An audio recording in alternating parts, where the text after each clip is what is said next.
in the pandemic. So we have to wear masks when we have the visitors coming in the room. And we have 3 groups coming to speak at our public forum this morning. I'd like to welcome Nikki Soinig from Forest and Bird. She's online. Matt Simpson, who's online. And Ross Holliston and Mike Mora, who are here in person. So when they come in, we'll put our masks on.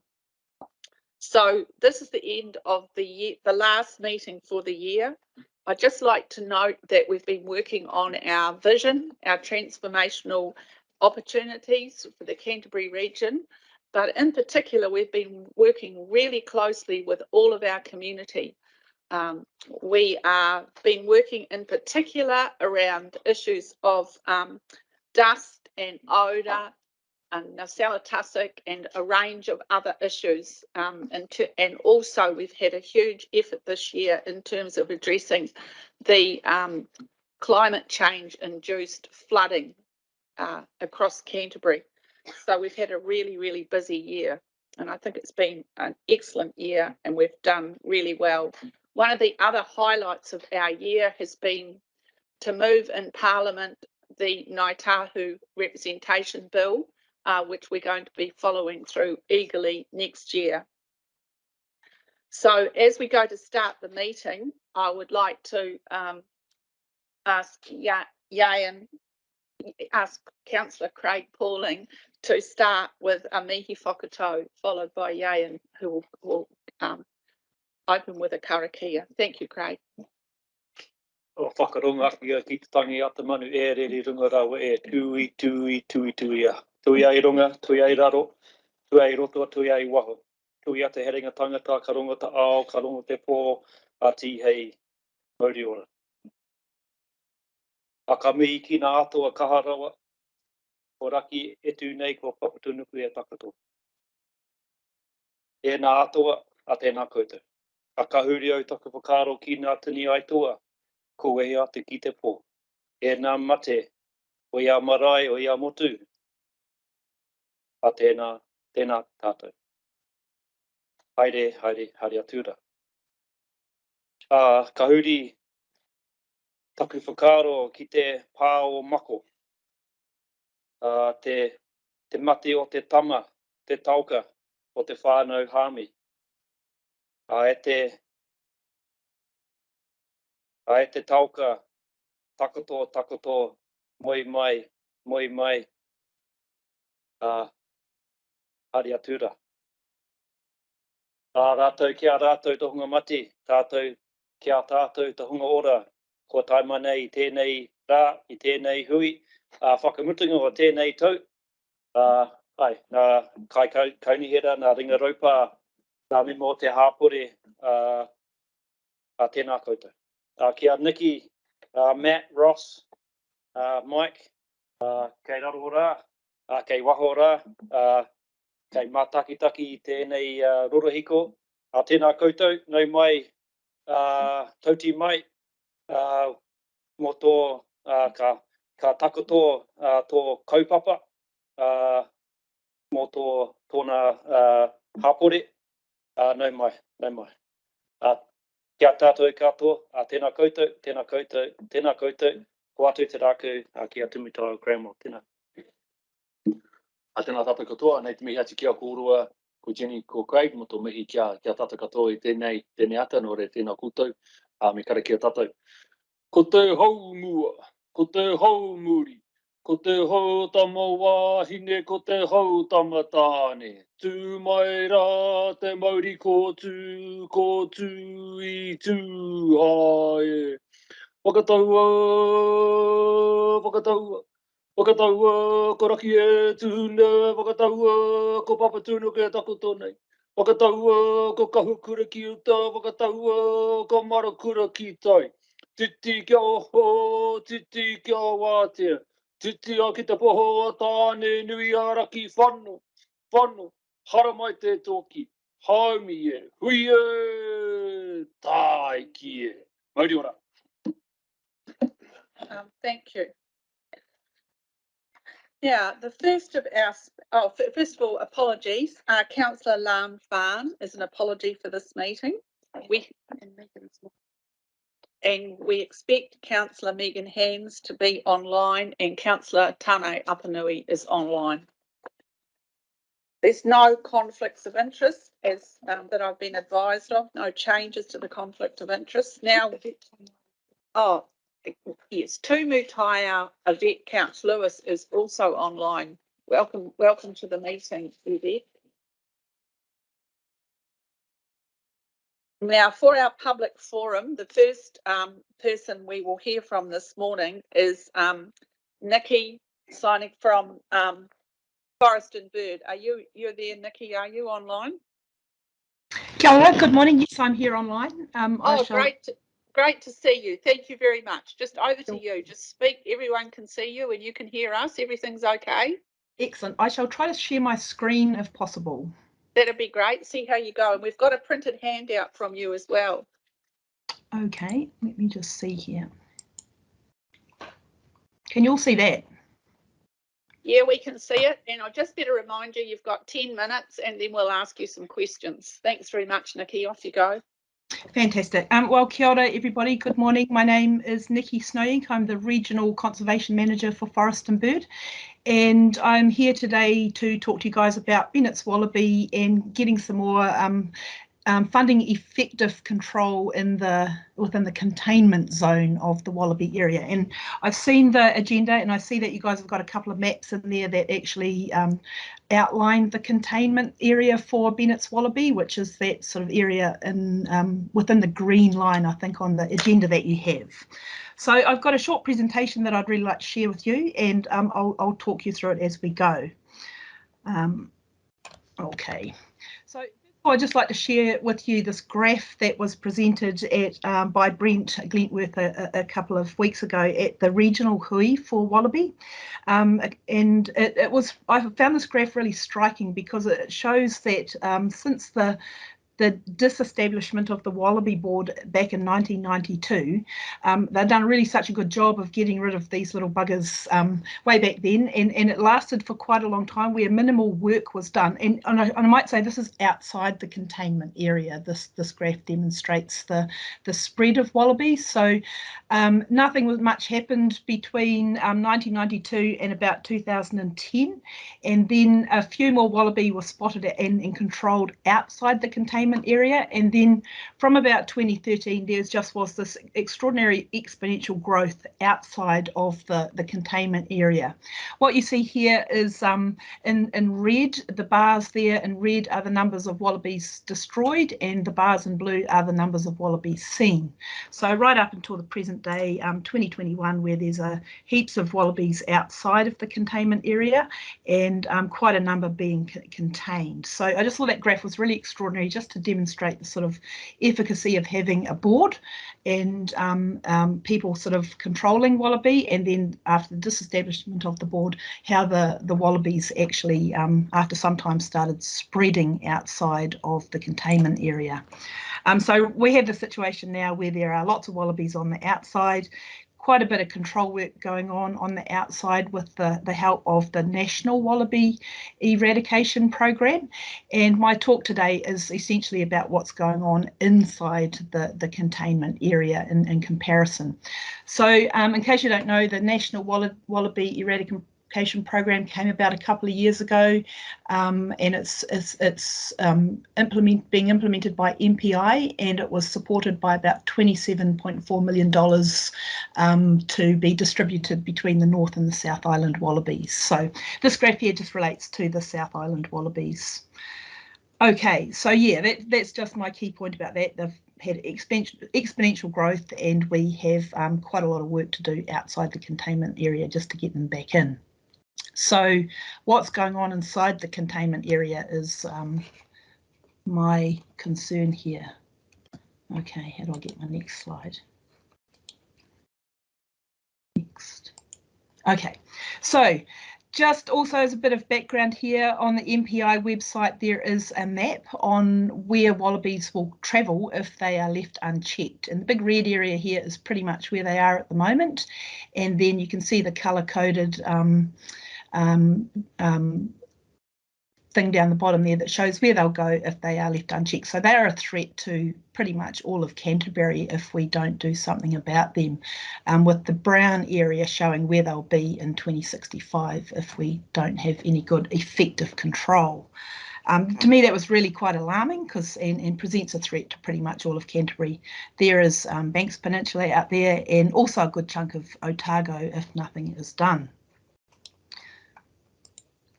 So I understand that inside the containment area from Brent's presentation at the Wallaby Hui, that most of the work that's happening at the moment is in alignment with the objectives of the National Wallaby Eradication Program, is that the effort is mostly concentrated outside the containment area. So it's mopping up all those populations that have escaped out of the containment area. Inside the containment area, I understand there's hundreds of thousands of wallabies, and the highest numbers are in around the original release area near Waimate. There's some control work going on in the western and northern parts of the containment area, and I think that you also have a map in your agenda there that shows where some of those key projects are along that sort of western and northern boundary. And there's in the rest of the area, there's really only inspection and advice going on. So Forest and Bird's big concern is that within the containment area there are heaps and heaps of wallabies, and there are also some really important biodiversity areas that are at risk, including around almost 60,000 hectares of public conservation land scattered throughout the South Canterbury district. Some of which has had some pretty serious wallaby infestations. There are also many privately owned significant natural areas in that district. The Timaru District Council has done a really incredible survey of SNAs, and so those areas are at risk from wallaby invasion, and also a bunch of QE2 covenants there as well. So these are really important biodiversity areas that contribute to the biodiversity of Canterbury. We spoke to you earlier a little while ago about wild animal invasions and forest collapse, and we spoke about some of those public conservation areas being the Nimrod Scenic Reserve, Matata Scenic Reserve and the Upper Pariora Scenic Reserve, just as a couple of examples of where we have seen an invasion of all kinds of browsing animals, of which wallabies are just one. So bear that in mind when you think about the Wallaby project and doing control work, that this is a bit of a forerunner to dealing with the other species that are invading these forests as well. A couple of sort of examples that we know of personally from Forest and Birds perspective of where of reserves inside the containment area that we are really concerned about. One is Kākahu Bush, and this is just inland from Temuka, so it's a lovely piece of native forest in there, and that gets a little bit of predator control for peka peka through the Immediate Steps Fund, and a little bit of predator control, pest control, wallabies and whatnot, that is done through a private means. So this reserve here is owned by the South Canterbury Conservation Trust, and invasion of wallabies and other browsing animals is a real threat to that reserve that the Conservation Trust will have to deal with unless there's some sort of more coordinated work going on to control wallabies. Another one is also this little reserve here. This is Conway's Bush. And this little bush is just inland from Geraldine, north and west of Geraldine, near Woodbury. And this is a reserve that is owned by Forest and Bird. It's a protected private land reserve under the Reserves Act, and it's also an SNA in the Timaru District Plan.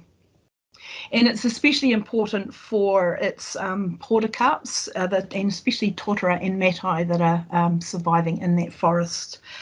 So both Conway's Bush and Kākahu Bush are really important sites and make a valuable contribution for fauna habitat, native fauna habitat in South Canterbury. recently in Conway's Bush, I should say, is just a stone's throw away from Peel Forest, and also the Rangitata River, which is in the map down here. Is just, you can see the Karu ponds and the irrigation ponds here. That's the Rangitata, and so that's the northern boundary of the containment area as well. So just as a context of where this is.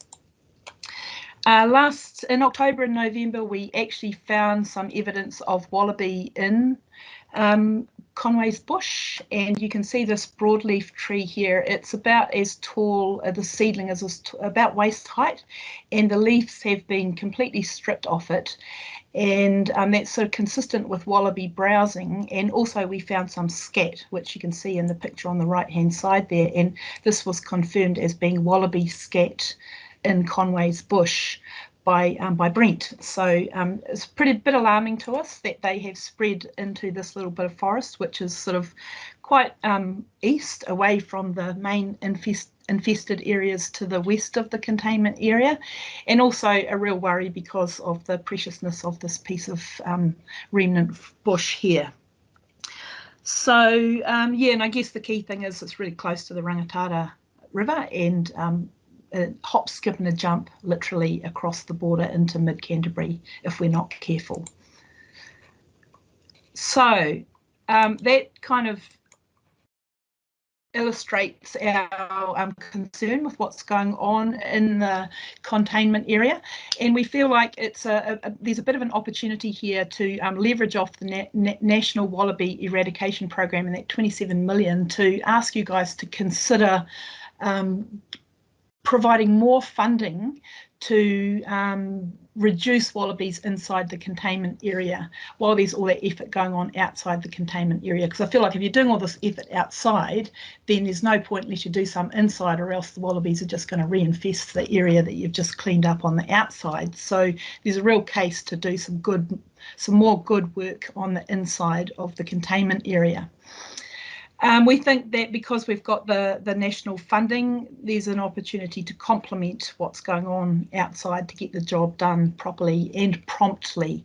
The vision of the National Wallaby Program is a Aotearoa wallaby-free area in the long term. So ultimately, we'd love to see these animals gone, but you know, it's going to take time until we get the tools. But importantly, we need to get the numbers down inside the containment area so that they don't reinfest outside. Okay, well, can you just be finishing off now, Nikki?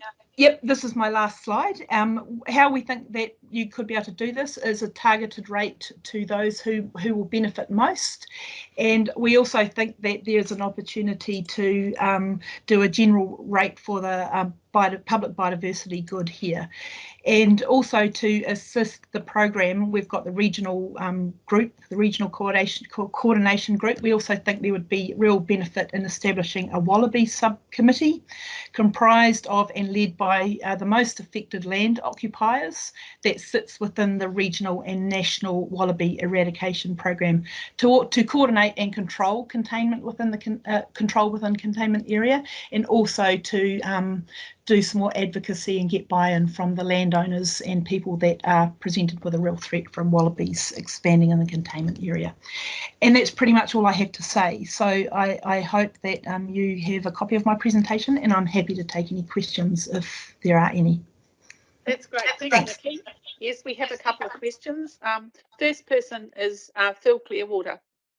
Thank you very much, Nikki, for alerting us to this issue. I just wondered, like, in connection with what you've mentioned, that there's some landowners who would be interested in working in the elimination of them for them.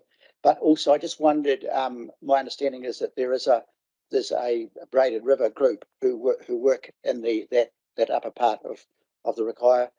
And I just wondered, though, if in Geraldine and Woodbury there might also be some other conservationists who might actually work with Forest and Bird and us in a form of a partnership.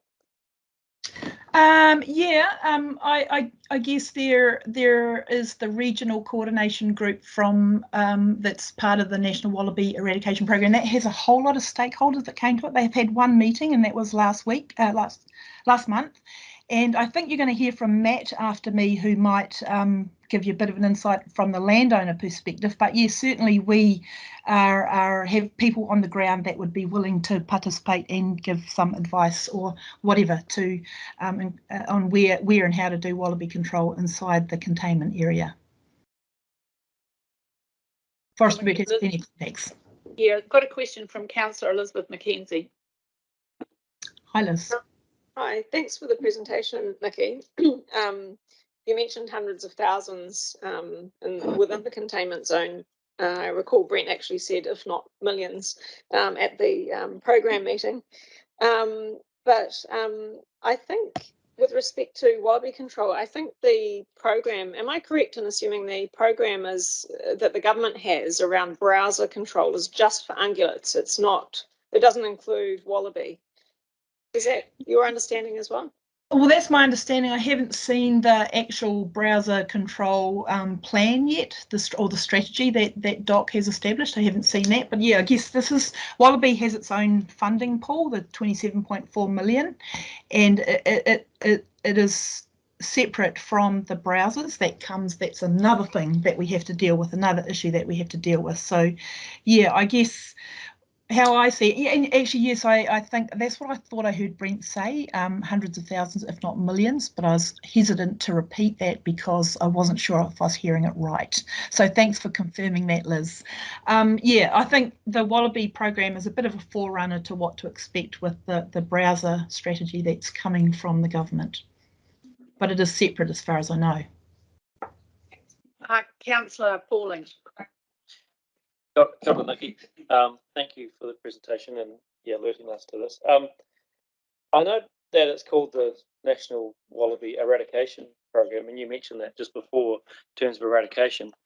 But what is the latest status on eradication and how possible that is, and what timeframes and what tools we have? I mean, it seems like that's a good idea, but what's actually happening toward that? Thanks, Craig. Yeah, I guess the MPI is still working on the strategy. The strategy hasn't been released yet, but it is at a national level called the National Wallaby Eradication Program, and it's ambitious, and there's definitely acknowledgement that we don't have the tools yet. So while we are reducing the numbers and cleaning up those outliers, we need to be doing the research and the development of new tools to actually eradicate these things over time. I don't think there's been a time put on eradication because it hasn't been done. So there's definitely acknowledgement that eradication is something we haven't done in New Zealand yet for a species, but it's a bit like predator free 2050. You've got to have that ambition. Thanks, Nikki. All right, well, thanks very much, Nikki. That seems to be all the questions. So we'll just move a resolution now to accept your presentation and actually ask the CEO to have a look into it and write back to us. So Elizabeth, would you like to move that resolution? Moved by Elizabeth Mackenzie, seconded by Councillor Craig Pauling. All those in favour, please say aye. There being nobody against, that's carried. Thank you very much, Nikki. You're welcome to stay online, of course. So now the next person who's online is welcome to Matt Simpson. Matt, I think you're going to be talking about the Southern Biodiversity Group and the Wallabies and anything else you'd like to talk about, really, on your experience as a land owner. Welcome. Over to you now. You've got 10 minutes. I suppose you saw what happened then. We ring a bell at about 9 minutes, and then people might ask you questions. So over to you now. Thanks very much. Thank you very much. Yeah, as Matt Simpson. Yeah, so we're in the Hunter Hills in the back of Albury, which is kind of the ground, if you like, for wallaby. We're right in the heart of the containment zone. So we've, it's a good opportunity, I think, probably to make the most of, to back up on what Nikki said, make up the most on this government spend that's going on. And if we can complement it with a spend from ECAN as well, or local ratepayers, that we might be able to actually make a real dent into these long tail little monkeys. So we feel that the funding for the Wallaby within the containment zone is critical for the prevention and the spread outside the containment zone. As a group member of the Southern Biodiversity Group and the co-chairperson of the regional group that ECAN administers, we constantly hear of the devastation of wallaby caused to native and exotic habitats within the containment zone. Most of the government spend on wallaby is in the prevention of the pest breaching the containment area. However, we feel the damage that they cause within the containment is a significant, is really significant. Forestry plantations, native plantings and reserves, pastures and water quality are all compromised due to the infestation of wallaby within the zone. And, you know, with regards to water quality, I just don't know if people realise how much they do make an impact on water quality as far as their feces and excrement, etc. And also, obviously, they don't all survive, and they quite often die within the watersheds of the containment zone. So it's just another issue that we have to probably consider, I think. So we just, yeah, the whole thing of this presentation is really to request to see if we can get extra funding in our bid to help us achieve our long-term goal of eradication for invasive pest, and to help restore some of the native habitats within the region. On home here, we had 700 wallabies shot here in the last fortnight through recreational shooters, and they were using thermal imaging, and it's quite frightening when they came back and spoke about how many wallabies were out of range of the rifle, etc., that were still left there. And like I said, and it was probably, if nothing else, it probably really showed us just how many wallaby there are in the containment zone and how big this problem is. We're right on the tipping point, I believe, of these little monkeys getting out and making a South Island wide problem. So hopefully we can, obviously we're making a dent in them, but it's we've got to try and get a more collaborative approach within the communities. And I think the establishment of local wallaby boards, etc., and maybe stemming through the Wallaby Regional Group for just to make sure everything sort of will go with that. You know, it's all happy with all the wider groups that are involved in the regional group, that it can be passed through as a good thing to do to try and eradicate these. So there's 900,000 hectares in the containment zone, which is really significant area. They're right down to the coast. They're in the Timaru, in most of the Timaru creeks, Waimeti, cropping lands, forestry. Which brings up, Matt, the next point is really the forestry. My co-chair, Zach Robinson, is also with Blakely Pacific. Well, sorry, he's with Blakely Pacific in Geraldine and Waimeti, and they're having huge issues with establishment of plantations and young seedlings, etc., to the point where they're poisoning and also putting up wallaby fences, etc., to try and get some control and try and get these plantations, etc., underway. So that's kind of us in a nutshell, really. But this is South Canterbury's problem at the moment. But it's really it's vaster than that, because if wallaby do get out, it becomes South Island's problem, and all of a sudden this bill becomes huge. So I think this is the time to make the most of this opportunity to try and get on top of these. Otherwise, in another 20 years, we're going to be having the same conversation and nothing will have been achieved. So, yeah, it's really just a plea, really, to see if we might be able to extract some more money out of ECAN, or if we can even have it included in a general rate or a target rate. I know farmers won't be happy about paying more money for rates, but at the end of the day, I mean, this is our opportunity to make the most of it. So that's kind of me. Any questions here? That's great. Thank you very much, Matt, for giving your time to come and talk to us. It's excellent. Councillor Vicky Southworth's got a question. Thank you. I'm going to ask a dumb question. Just to be clear, for the last your presentations, previous one, talk about a containment zone. We're not talking about fenced. We're not talking about them contained in any physical sense, are we? It's just where the focus of eradication is going on at present. And so what we're seeing around the edges is where they're getting past that sort of like activities that are holding them in, not physical containment.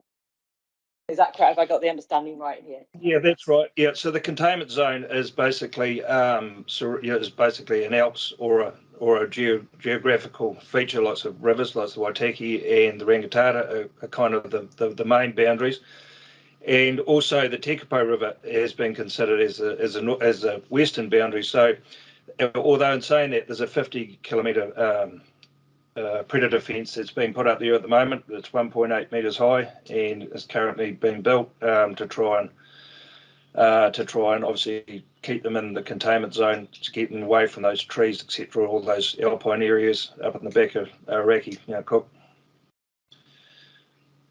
Oh, any further questions? Yeah, follow up, Vicky. Yeah, so if I can just ask from that then, so the landowners who are within that area, essentially you're looking at, if you don't get on top of the numbers within the containment zone, you're essentially just losing, well, we're losing native biodiversity where it exists and otherwise losing productivity and there's a real loss in that. I mean, how is that balancing out with the amount of money going into the effort to take these animals down? Yeah, definitely. I mean, in the containment zone, like I said, and that's the most probably important thing I think that we can try and get going, and it's one thing that ECAN can definitely probably help a wee bit with funding, is trying to get rural communities on board for farmer buy-in, or landowner buy-in, to try and get on top of these species. DOC, for example, they only shoot their country once a year with a helicopter, and the rest of it's left to recreational shooters, if we know they're there or not. So just seeing how many wallabies are on our country after we've been out there, and we have quite an aggressive recreational shooting policy here, where we get stuck into them, and DOC basically do nothing except for that wallaby shoot out of a helicopter is kind of ineffective. So it's probably more about the collaboration and what have you, to try and see if we can get some biodiversity back into this community, into this country, into the hills again. So just further on, someone asked something about the tools there before, and yeah, there is the tools that are being used at the moment is thermal imaging, and there's thermal scopes on rifles, etc. There's also night vision goggles, which they're experimenting with, which are very effective. Obviously, wallaby are a nighttime animal, so that's probably the most effective time to get them.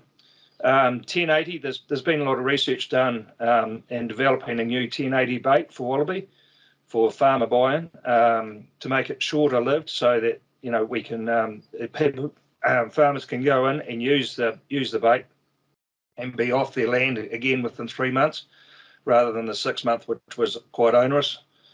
And also there's recreational shooting, so which is putting a fair bit of pressure on them, but and the dog and gun, of course, which is what Brent is probably using more extensively in outside the containment zone.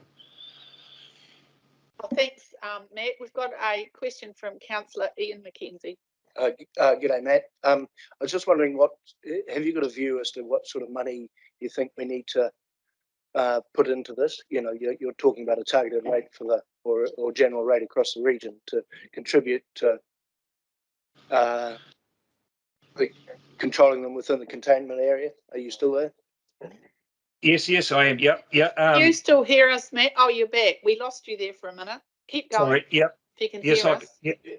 I can hear you. If you heard that question, and the second part of that question is that guys like you, Matt, and I know Luke is stationed in a few other places down there, are doing a good job at trying to contain the wallabies. How much are they spending? How much are the guys are doing the right job on their own properties? We lost him now.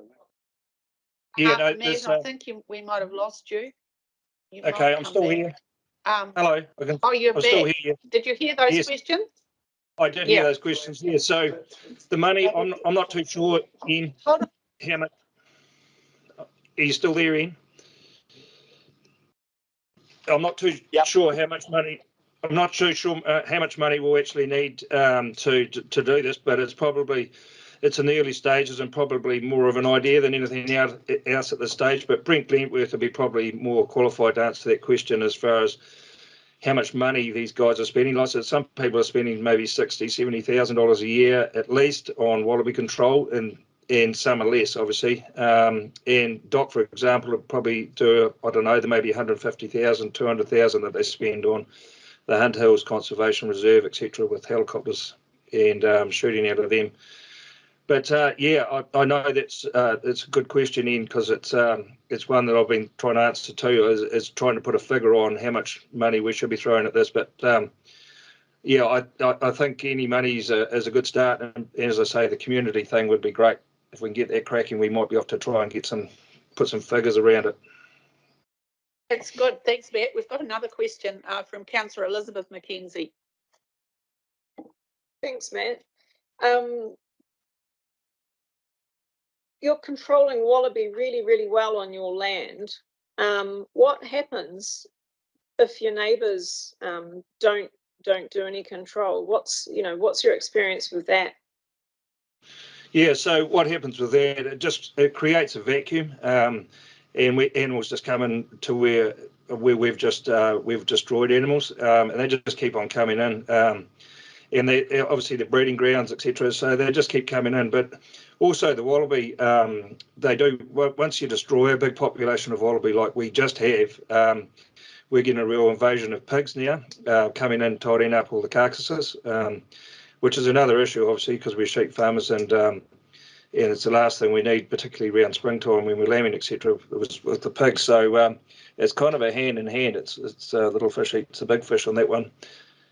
But yeah, no, if neighbours don't carry on doing what we're doing, then we're kind of wasting our time in some respects. But however, we've got to start somewhere.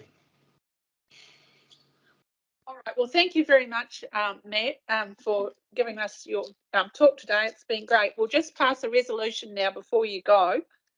So what we'll do is we'll receive your report, and then we will pass it to the CEO, and you'll get a response. So who would like to move that up? Moved up by Councillor Ian McKenzie, seconded by Councillor John Sunkel. All those in favour, please say aye. There being nobody against, that's carried. Thank you very much.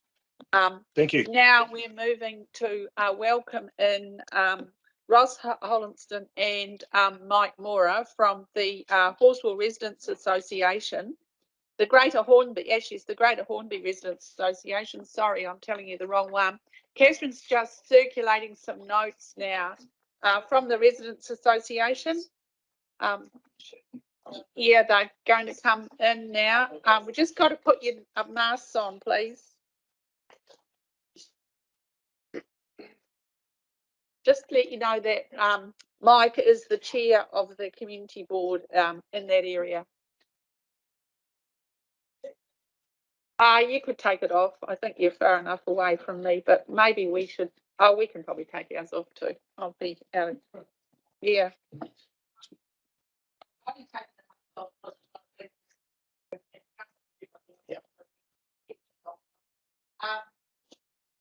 Welcome, Ross.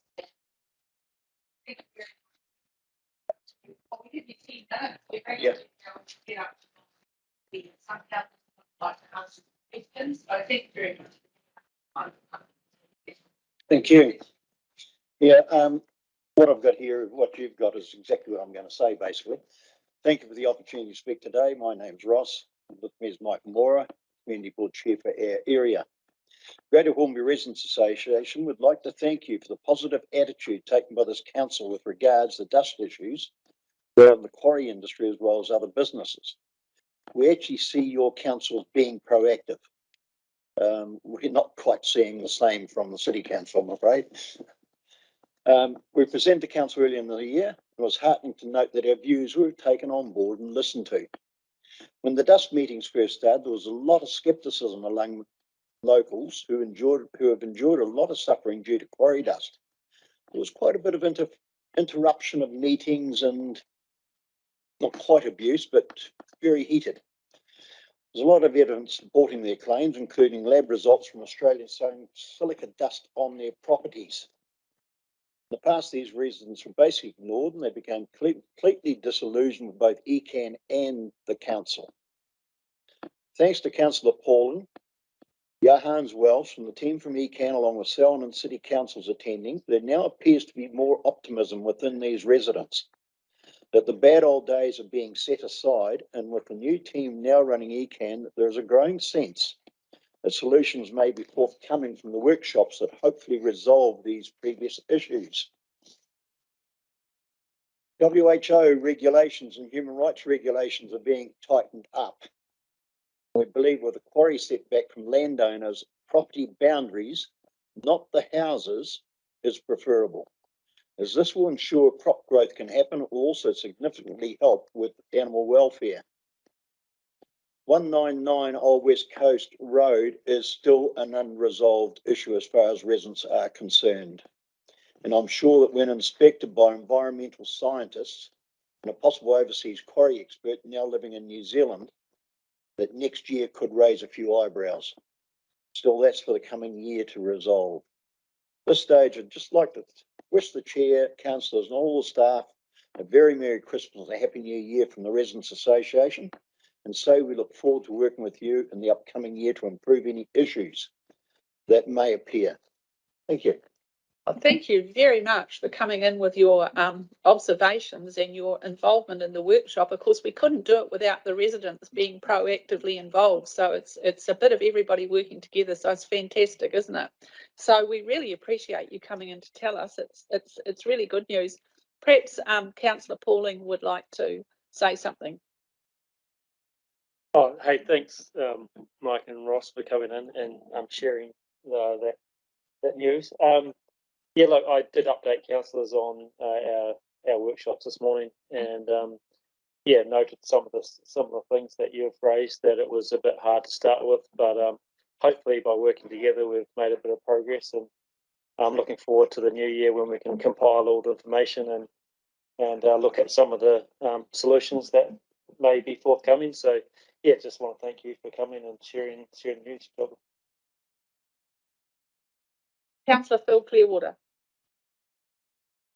I want to add to what Councillor Pauling has said, and it's really nice to be thanked as a council, and with you refer to the team, and clearly the team, Johannes is here, but it includes our staff and Councillor Craig Pauling.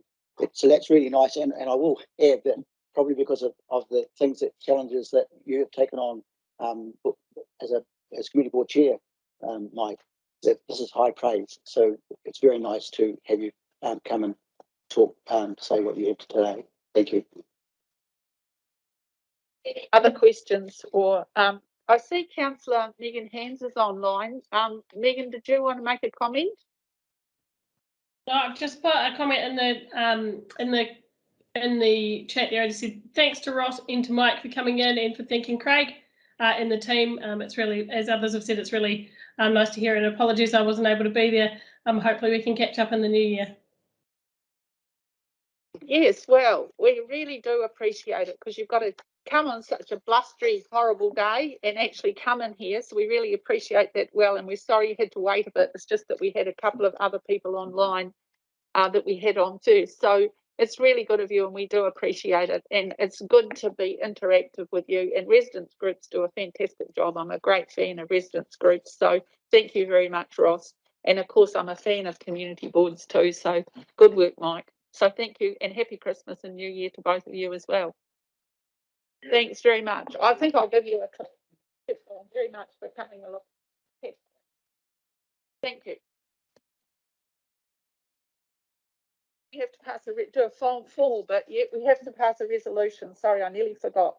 So what we move to accept what you've said, and then we ask the CEO to have a look into it. Could that be moved by Councillor Craig Pauling, seconded by Councillor Peter Scott? Are you like to second that? All those in favour, please say aye. There being nobody against, that's carried, and you'll get a letter back from us. So thank you very much. It's excellent. Thank you.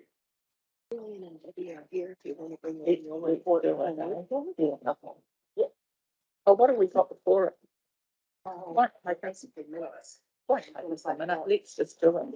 We've got Julian and Debbie here, so we'll bring forward the annual. Yeah.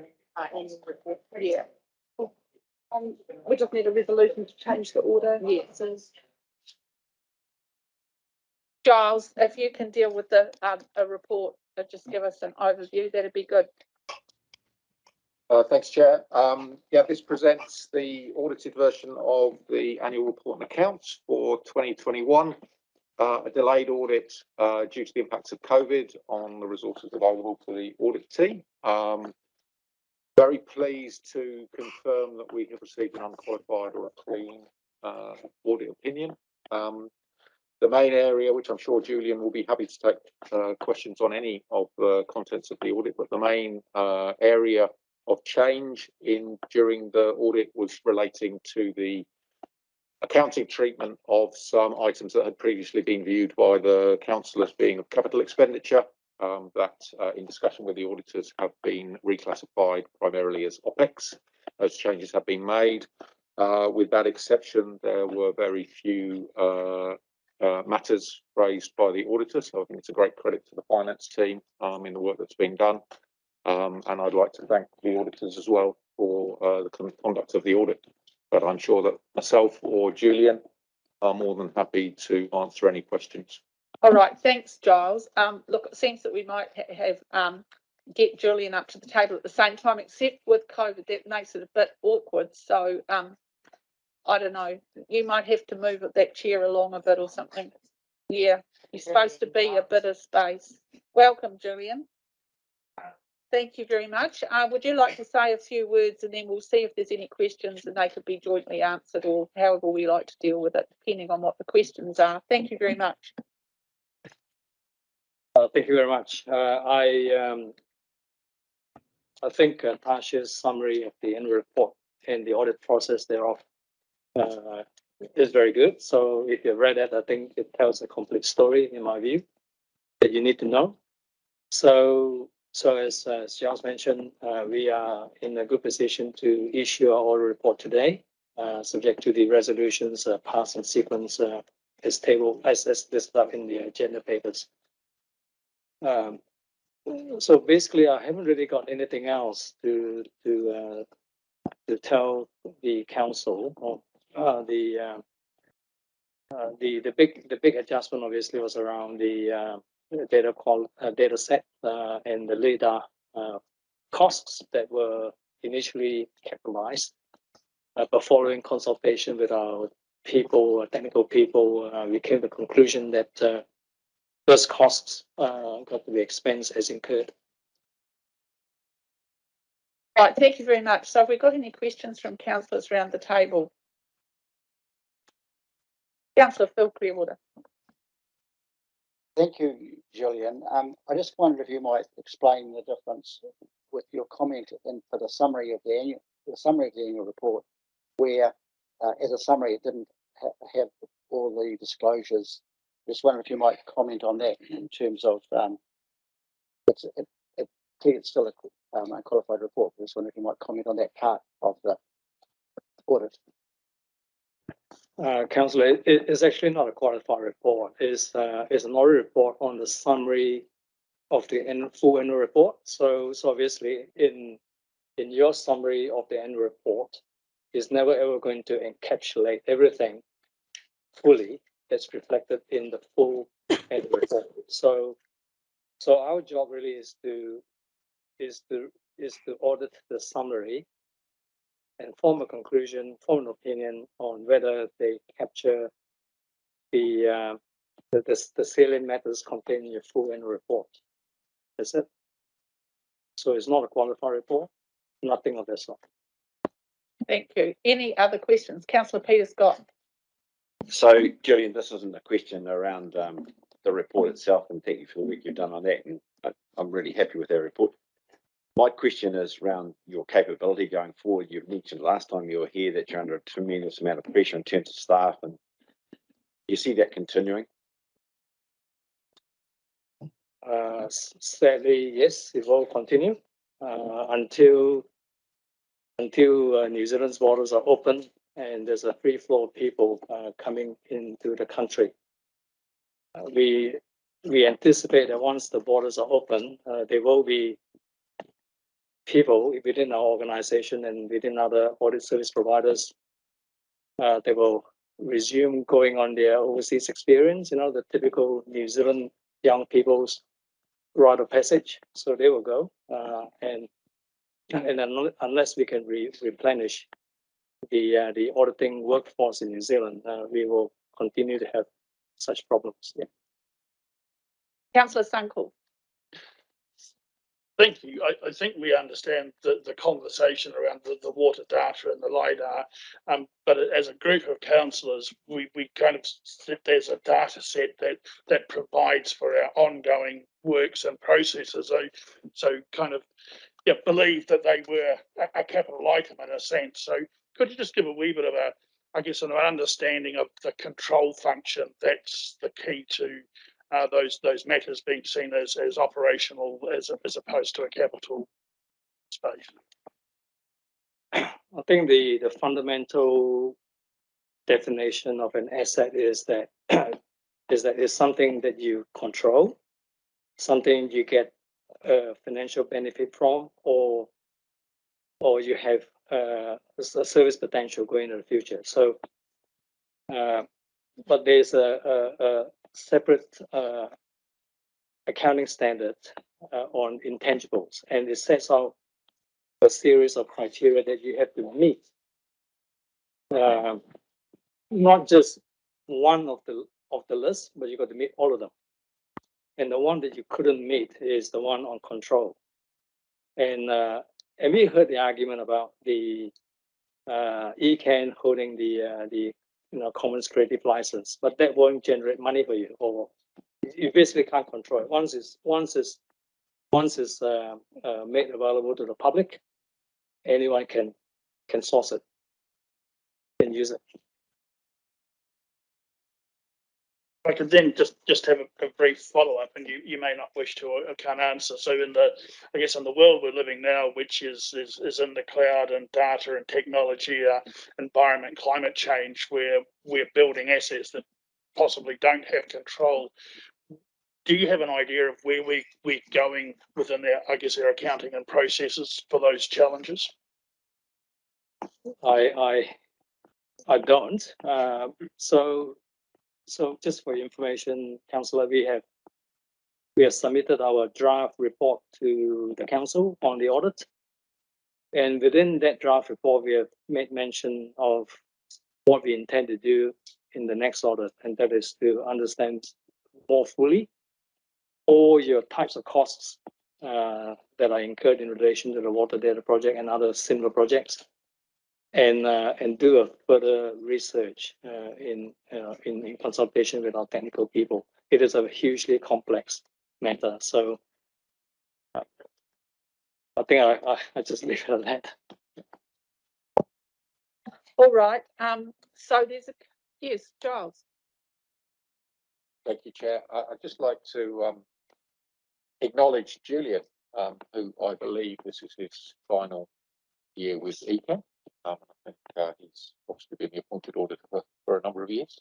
I know Julian from the past, but I just think it's appropriate that the council acknowledges and that the management letter or the audit letter will come and be considered by the Audit and Finance Committee in the new year.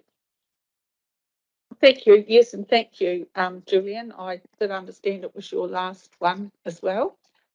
So we're just going to do a swap of the letters, the letter thing, if you want to do that, the dance of the letters. So we've got our letters here. So have you? Yeah. So we've got that. So if you want to take those letters down, I've signed them too, Julian. Those are all the letters.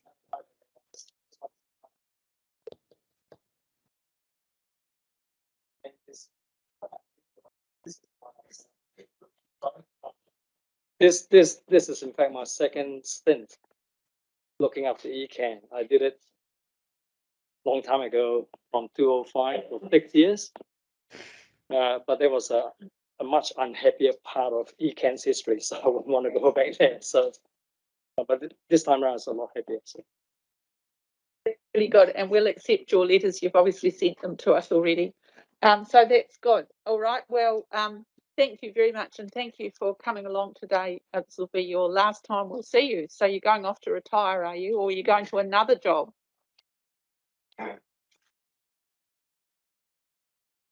They say that when you retire, you can do whatever you want.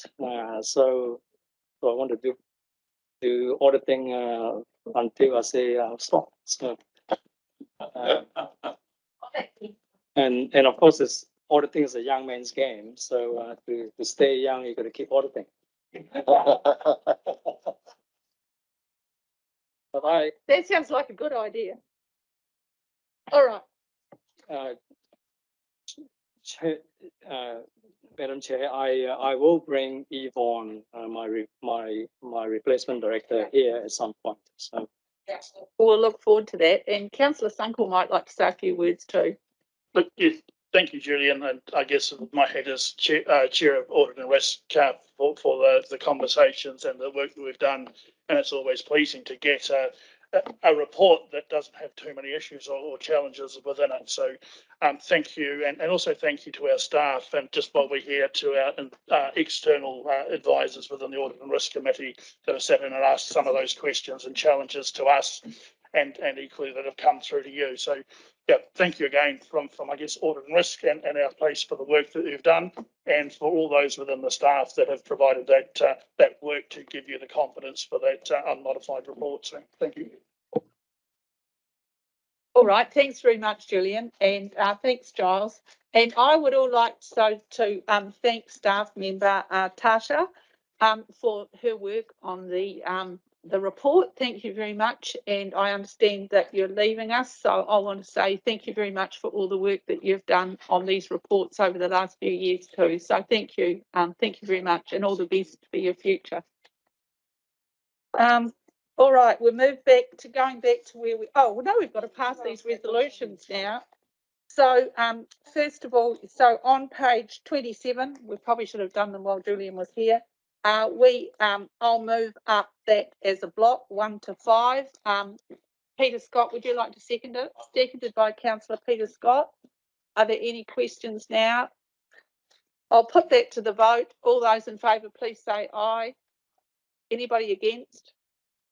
There being nobody against, that's carried. Thank you very much. All right, we're going back now on the agenda. Going back to our standing committees, and 5.1.1 is the Regulation and Hearing Committee. Are you there, Yvette? Oh, that's right, I forgot. I've got short-term memory. Yes, I am there.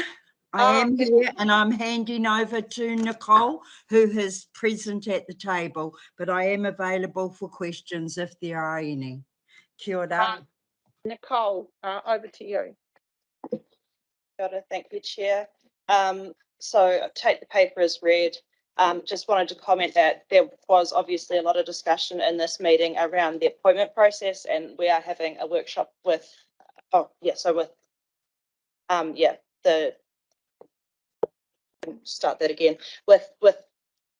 the decision-making process around notification, non-notification, etc. And there is a workshop planned for council for next year so that everyone can understand that process and how it works, council's role versus staff role, and you know, making sure everyone gets the fair process when they put a consent into us.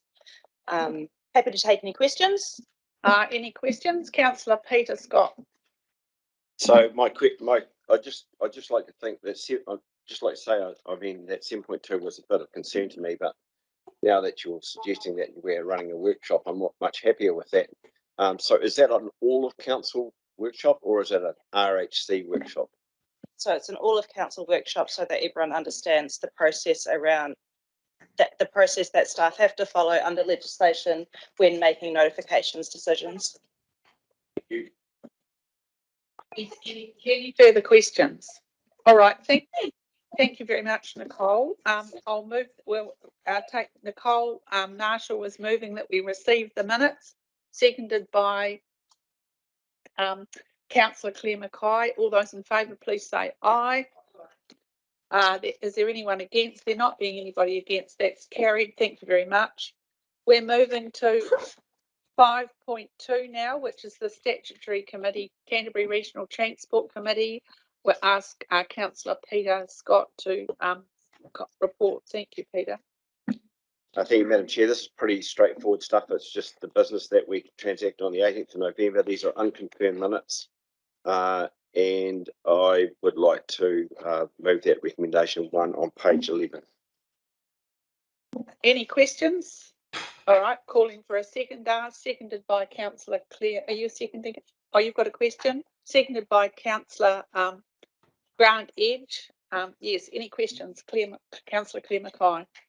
I just wondered, with reference to 7.2 on page 14, I think it is, of the agenda, 14 of 189. The second bullet point regarding the future forward work program, it suggests that there were some concerns regarding the role of this committee, which I'm presuming is the Canterbury Regional Transport Committee, and just some advice there. So I'm just wondering if you'd like to enlarge on that bullet point. Well, this point was raised by councillor representing the city. It's a recurring theme that comes through every now and again in terms of what's the role of the committee. Well, the role of the committee is it's a statutory committee in terms of overseeing the work of the Regional Land Transport Plan, and it may seem that it hasn't got any actual role, but it's got a strategic role in terms of how we run transport across the region, and that's why it's a regional committee and it's our statutory responsibility. So every now and again we have to realign ourselves with those facts, and this isn't the first time that's happened. So that's the question. People get frustrated at these things because they can't actually point at stuff, but that's the reason. Any other questions for Councillor Scott? There being no other questions, I'll put the recommendation. All those in favour, please say aye. There being nobody against, that's carried. Thank you very much. Now we're moving on to the next report, which is page 19, matters for council decision. 6.1 is the proposed council and committee schedule for 2022. And I'd like to invite Catherine McMillan to the table to talk about this. Thank you, Catherine. Koto, thank you for the opportunity to present this report.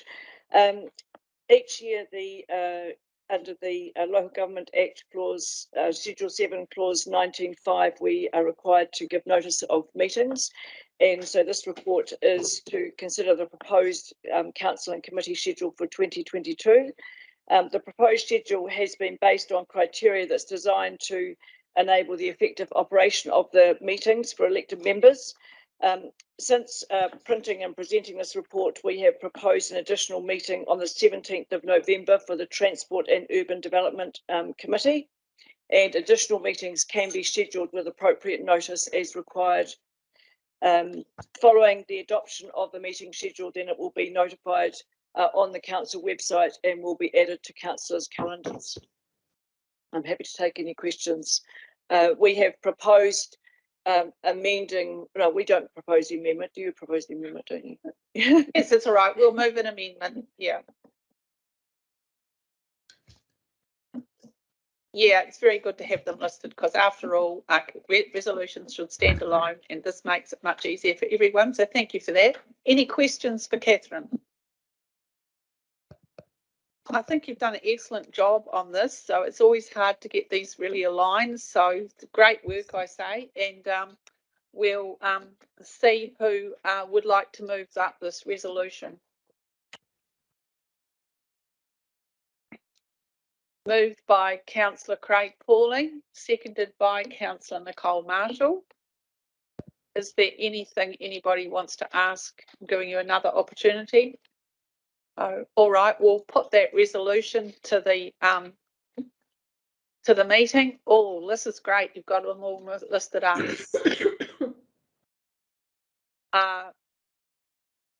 All those in favour, please say aye. there being nobody against, that's carried. So thank you very much for that. It's great. Thanks, Catherine. We appreciate your work.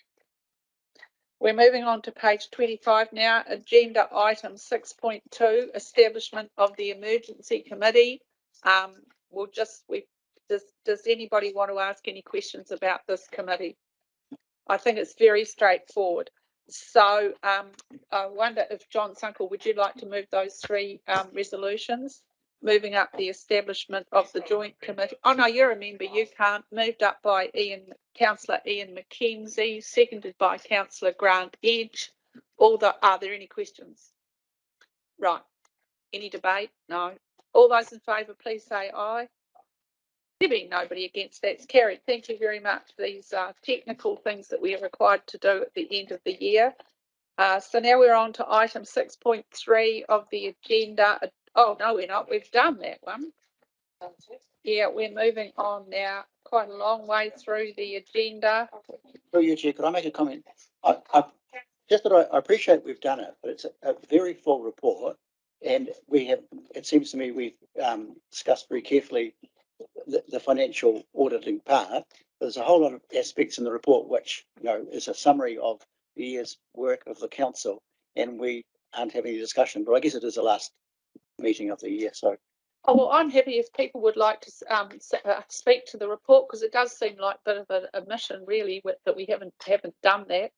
So, would you like to speak to it? And oh yeah, okay. So all right, I'll allow anybody who wants to speak to the report.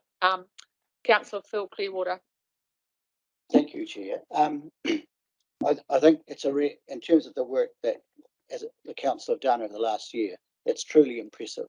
There's no question that, and an outstanding example to me is the number. Well, we know there's been huge changes that central government in terms of legislation that they have brought in, and from the report, it's clear. Our council have made at least 8 and more submissions, but 8 on the major legislative changes that central government have made. I also do want to comment about and there's reference in the report to working in partnerships, which I think our council do very well. I would have liked to have seen more inclusion of central government as part of those partnerships. An example is the funding for well, there was the Wallaby control, but there was also, I think altogether it's about nearly $70 million approximately. I haven't got it in front of me, of funding which has come from central government. And so clearly now and in the future, they are, a very important partner for us. I'm just really saying it. I know that the information is there. It's just seemed to me that in the summaries and in some of the introductions, that aspect was something that could have been given more emphasis. I am also going to comment about the income sources, which I believe needs to be clearer in the report, and that's clearly the report is fully accepted by the auditor, and I applaud that. When it comes to income sources, the rates are actually outlined, apart from on one page, as general and targeted, and the rates that are received through the universal annual general charge are kind of like, they're referred to on one page. I would say, though, that even on that page, there's no understanding at all that I could find. Maybe it is in the report and I missed it, but I don't think I did really. There's no clarification as to what kind of projects we as a council say decided that the universal annual general charge should go to. So I just make those notes, and I think that's in terms of transparency, that those aspects that I've referred to around our income are important.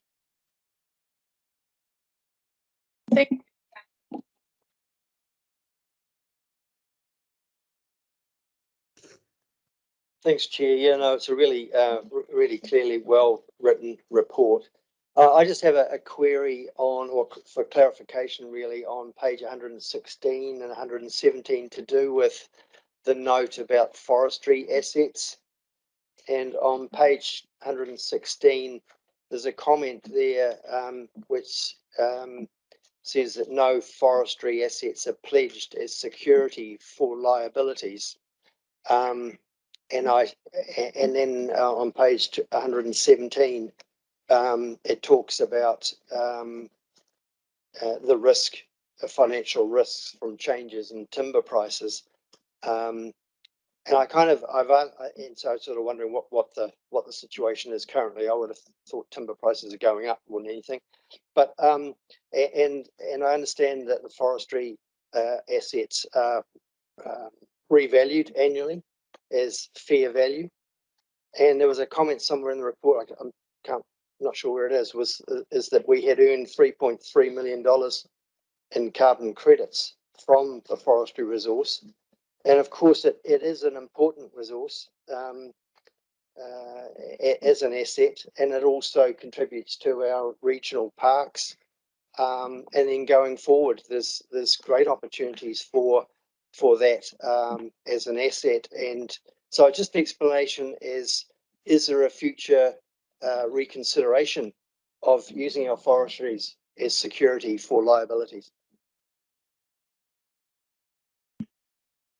We could ask the CEO and or a staff member, or you can get back to us early next year. Giles? Thank you, Chair. Just taking the comments and questions in turn. The issue around providing more explanation around targeted rates and UAGC was discussed at the Audit, Finance and Risk Committee. I think it was recognised and accepted that the way that it has been presented this year and in previous years is consistent with the accounting standards and policies, that there is the opportunity in future years to look at how we present that information. And that's certainly something we will do over the course before we close the 2021-22 accounts and produce the annual report to reflect the councillors' comments. We'll investigate how we can do that more efficiently and effectively to provide that explanation. In relation to the forestry assets, the reason on page 116, 117, Councillor H, is that right? In relation to why there are no restrictions over the title is because there's no debt associated with them. We do not use the forests or the forestry assets as security for any activities of the council currently. In terms of the risk management strategy, you're right, we do review the valuation is either independently undertaken or is independently peer reviewed. The discount rate was changed this year, I believe, from 7 to 8%, given the view from the valuation experts that due to the climate in Canterbury, our forests do represent a slightly higher risk than many other parts of the country. There is also the opportunity to look at how we utilise the forestry assets going forward as part of the land strategy that we have informed the council that we are developing currently. Happy to take any further questions or comments. And if I could just add to the forestry one, that was a particular item that the Auditor General was interested in, so inquired more fully into the valuations due to a view that they had. So it wasn't us revaluing or doing things necessarily, it was by a specific request of Audit New Zealand to have a hard look. Councillor Edge. Just a follow-up question, really, in terms of the ability of going forward for us to use our forestry and land assets for commercial activity and gain, if you like, in terms of reducing carbon emissions or using them as carbon sinks, that sort of thing, and transitioning from, say, the traditional pine forest to podocarps and indigenous vegetation. Is that something that the forestry team's currently looking at?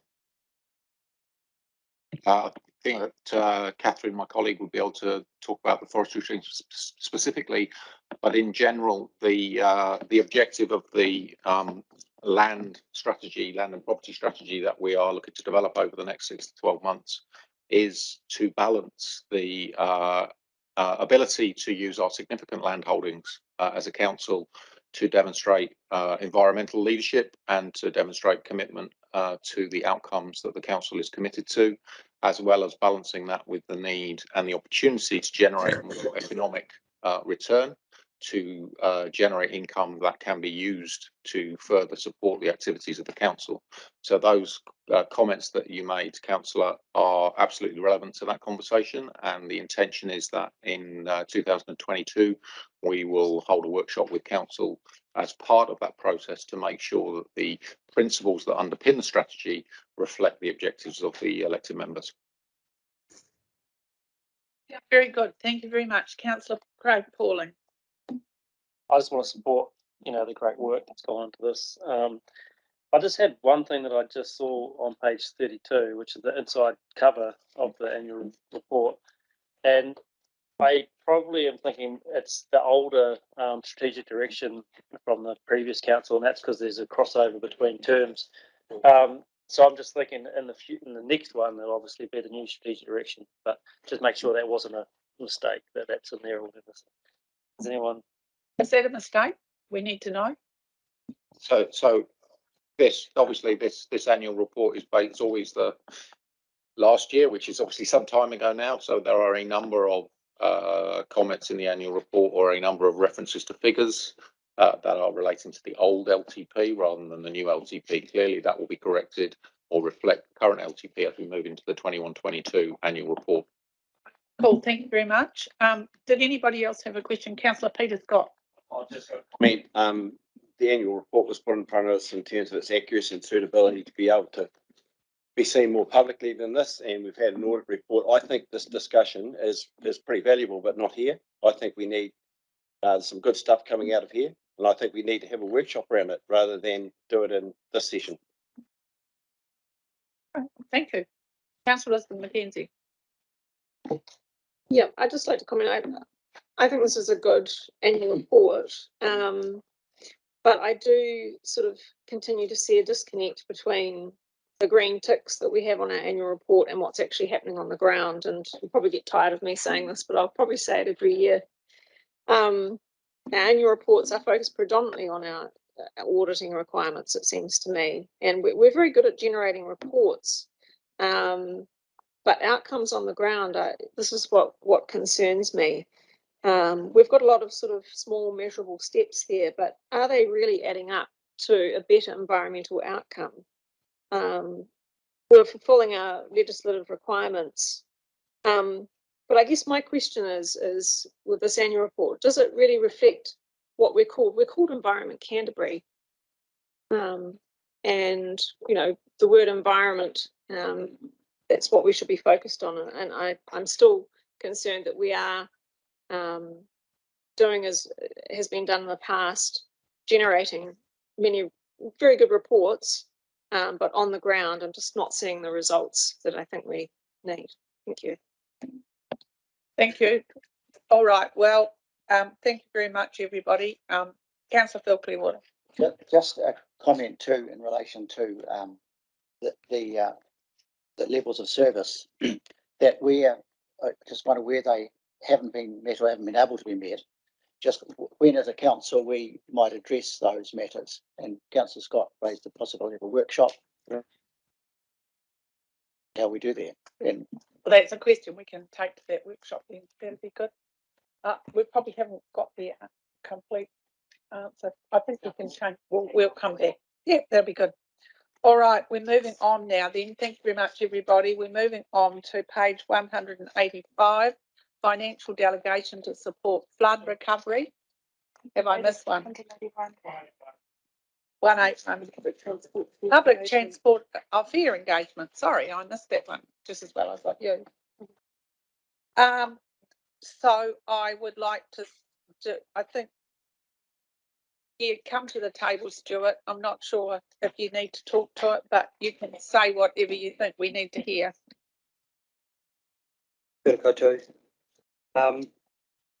So this paper relates to some decisions that council are making to inform the upcoming draft annual plan.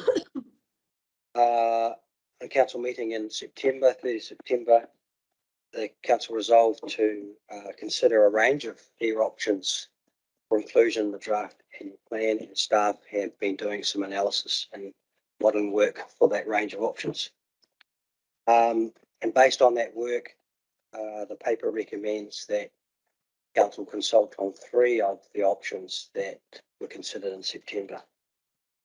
The reason those 3 options were chosen is to provide a good spread of stimulus in the public transport realm to meet council's objectives of improved engagement and patronage, reduced emissions and mode shift away from single occupancy cars. So the 3 options, the first option was status quo, which included the tertiary concession, which council approved in September. And so that option is focused primarily on encouraging students and younger people to engage with public transport. The second option put forward was a $2 flat fare. This is a significant step change in the fare policy to encourage across the board community engagement with public transport, and it also incorporates the tertiary concession. And the third option was another significant step in the fares policy to target particular cohorts within the community to offer free public transport to those groups in the community that would largely benefit from that. And so that's quite a significant range and options for the community to consider. We also recommended that council put 3 options as a maximum in the consultation document, and the rationale behind that was twofold. Firstly, to create simplicity for the community to engage with. From our experience, we know that if we offer too many options, it can be complex for the community to engage with and consider. And secondly, from an outcomes perspective, the purpose of the annual plan is to derive insights from the community to support decision making from council in terms of funding and activities you want to do. And our experience again in the past, if we offer too many options, it dilutes the feedback that we receive from the community, which makes it more difficult for council to get a real sense of community support and thought process to help inform decisions. So that's really the background for the recommendations put forward. Any questions? Oh, and there was just one other point that I just wanted to raise, was that 95% of our trips are actually in zone 1. So if you are extending out to the greater Christchurch zones, it's actually going to have a minor effect on the proposal.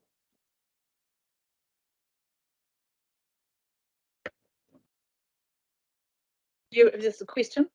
Yes, question. Councillor.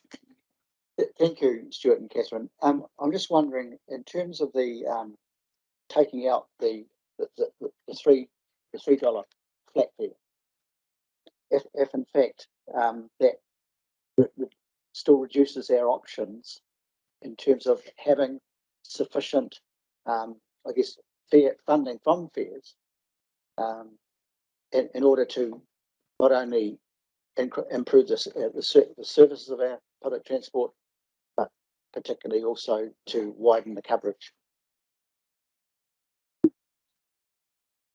Through you, Chair. So the rationale behind staff not recommending the $3 flat fare scenario is driven by a couple of things.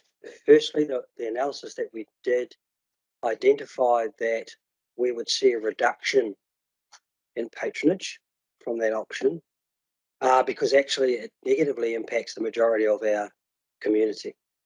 As Catherine said, 95% of our trips currently in zone 1, increasing the cost for zone 1 has a negative impact for most of our customers. And while it did provide a small benefit from a fiscal outcome from Farebox, if we include that with the fare-free option, so one of the scenarios modelled was to combine, or asked to be considered, was to combine fare-free with $3.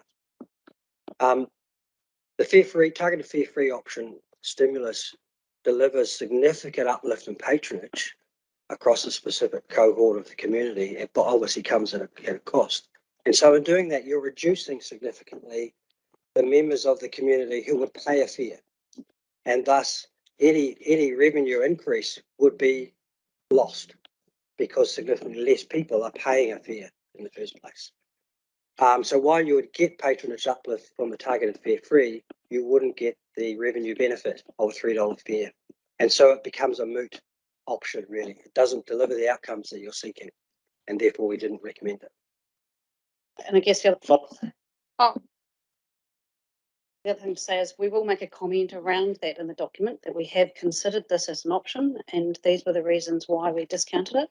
So it's not lost as a I guess in choice, but yeah, it's just not one of the ones that we need to consult on, because when you do consultation, you actually have to have all the option, all the information, and so it's quite a piece of work to do each option. So we can have lots of commentary around it, but just not have it as an option. Thank you, and I appreciate that explanation. I guess what my concern would be is that, and I understand the good reasons for removing the $3 fare, but it just seems to me that got the option in terms of obtaining sufficient funding just through the $2 flat fare is that may not be sufficient to actually, I guess, finally gather sufficient funding for what we need to do. And that in effect, by taking out the $3 fare, the parameters have changed, perhaps too far. So perhaps to clarify, the $3 flat fare option does not deliver sufficient funds to pay for the improvements that you're seeking. On its own, it delivers a small revenue increase, around about $150,000, which is insufficient to fund a targeted fare free option or additional services, etc. And so it doesn't deliver on the outcomes that council are seeking.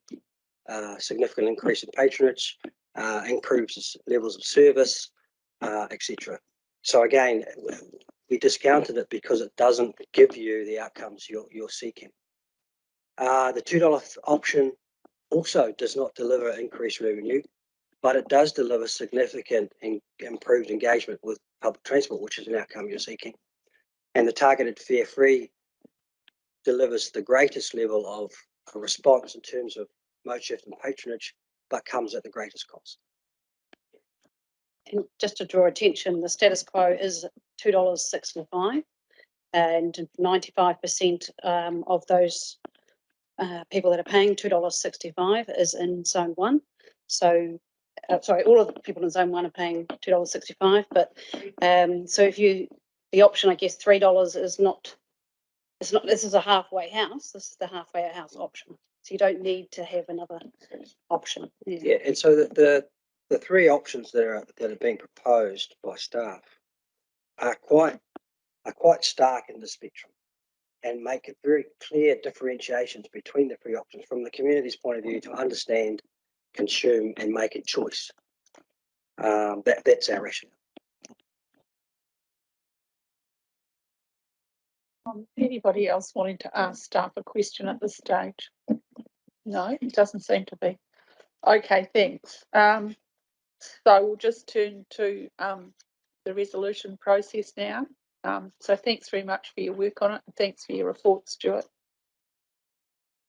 So we'll move this up, and first of all, we'll move resolution 1. That's noting in accordance with the council meetings, 30th of September. We had resolution 9 options have been considered to inform the draft 2022-23 annual plan process. So we're just noting that. So I'll move that. Who would like to second that? Seconded by Councillor Peter Scott. All those in favour? Anybody opposed? Nobody's opposed. That number 1 is carried. Number 2, I understand there's an amendment, and that Councillor Grant Edge is going to move an amendment, which will be read as follows. Amending para 2, approves the adding 4 and taking out the word 3. So changing it, making it 4 options, and then adding a 2.4 option, which reads, reduce the base Metro card. Have you got this up online there? Yeah. Metro card fare for $2 to $2.50 for adults, and $1 for under 19-year-olds and tertiary students, applied across the whole of the Greater Christchurch bus network, including Leeston and Darfield, but not the Diamond Harbour ferry service. That's moved by Councillor Grant Edge, and who was seconding it? Councillor Vicky Southworth. Right, would you like to speak to that amendment? Yeah, thanks, Chair. Yes, I appreciate the council, the staff's comments just before. And I'm moving this amendment on the basis of a couple of things. At our 30th of September meeting, we did have that other option, the $3 fare, and we've now taken that out because it's proved through the modelling process that the uptake, passenger uptake, is likely to reduce and thereby affecting the fare box take. I don't agree that the options that we've just limiting to 3 is providing enough choice for the public. And I think we need to excite the public to let them know that we're actually thinking outside the square on some of these processes. And that's why I'm suggesting a $2.50 universal fare for single zones, and the corresponding dollar for the under 19s and tertiary. The status quo doesn't do the same thing. The status quo has multiple zones, and the attractiveness of the $2.50 fare, in my view, is that it's a single zone to attract more patronage from the people of Selwyn, from the people of Waimakariri. We've already heard in various forums that the people from Selwyn are frustrated that going from one part of their Rolleston, for example, into the city, they having to cross multiple zones. So the idea of a single universal zone is really, I think, appealing. And by raising the $2.50, it does provide an easy, recognisable value. It does involve and recover some more fare box opportunities as well. I appreciate that it hasn't been modelled yet, and I'm raising this now and trying to put it into the consultation document so that if the feedback is supportive of something like the $2.50, which is near the sweet spot that we're told by research, which is $2.65, and that's not too dissimilar to, as we've heard, in terms of the current typical Christchurch fare. But the peoples that we're trying to change are those people coming in and using their cars from Waimakariri and from the Selwyn district, and they make up that 5%. So it's encouraging them by having a very simple fare, and that they effectively can come into the city for a fairly reduced price. So I'm really keen. I mean, it also deals with the emissions targets opportunities as well, and by doing that and increasing patronage. And the modelling will show whether we can do that. But it means that for our TAs especially, that we can evaluate, hopefully, between now and approving the annual plan, do a little bit more work on that. And I understand it potentially wouldn't take too much to do that. But this option is also in keeping with our strategic direction, where we're wanting to be transformational. And we have the pressure on from our communities. They want free fares. Well, it's unaffordable. So I'm suggesting that this is another way to do that. It's creative. It deals with climate change emissions. And it's a transport initiative that hopefully would be a bit of appealing at this particular time. So that's why I'm putting this forward. Thank you, Councillor Edge. Is anybody else wanting to speak? Councillor Mackenzie. I have a question for Councillor Edge. Yeah. Councillor Edge, I notice in your proposed amendment you don't have the words universal or flat fare, but you mentioned those, and I'm just wondering whether that what you've got up there is sort of sufficient, because it doesn't sort of say universal or flat fare, and it might just be unclear. I wonder if we need some staff advice on this, I guess I'm saying. Simply, it's really just a repeat of item 2.2, and I think by inference, it's applied across the whole of Greater Christchurch bus network, that particular fare. But perhaps Stuart could, you know, yeah, I think that's staff are suggesting that's the case. So it's just that wording at the bottom, where that $2.50 would be applied across the whole of Greater Christchurch, which in effect makes it a single zone by inference. All right, Councillor Nicole Marshall, you next.